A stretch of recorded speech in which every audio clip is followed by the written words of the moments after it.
Now we're back to learning Illustrator in here, day 178. Let me show the brush tool. B is the short key for it, and it gives you exactly that, a brush. Default, I believe, is this 3-point round brush.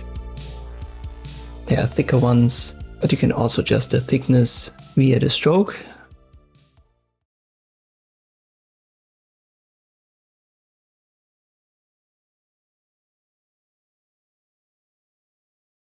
And obviously the stroke color is now the one that defines the color of it.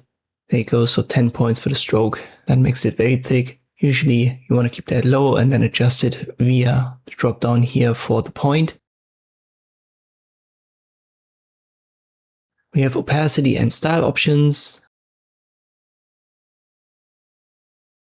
I'm going to talk about this one here later, but as I've said, here is the most important one, and that's called the brush menu. You can also find that under window brushes, and then it's a little bit excluded from the top menu. Let me press Ctrl Z. We need an empty canvas, and you can see I've got more here. For example, the arrows. You can click on the library down below and open them. Select one of these arrows, and if you now paint, you actually create these hand-drawn arrows. So it understands where the beginning is, where the end is, and then gives it this arrowhead.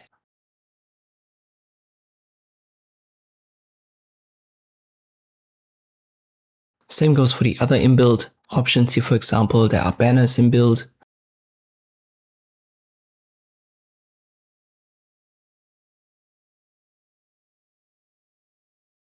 Let me use this one.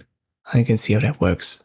Certainly better too when you've got a graphic tablet, but I'm currently using a mouse, and you can see you can also use it like that. Not very precise then. As I've said, certainly better with a graphic tablet as it's more precise. Now let us go back to this option right here. This defines the profile of your brush head, you could say. When you have a very small brush, for example here the 3-point default, it's not directly visible.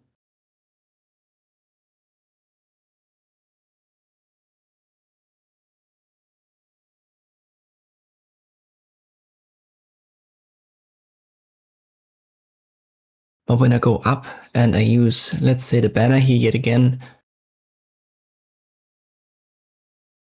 so this is the default profile, and let me use this one right here. And now you can see it kind of twirls it a little bit. By default, the uniform is active, and that's usually what you need most. Once again, B was the short key, and these are the basics of the brush tool in Illustrator. I hope this video was helpful. Thank you for watching, and I'll see you next time.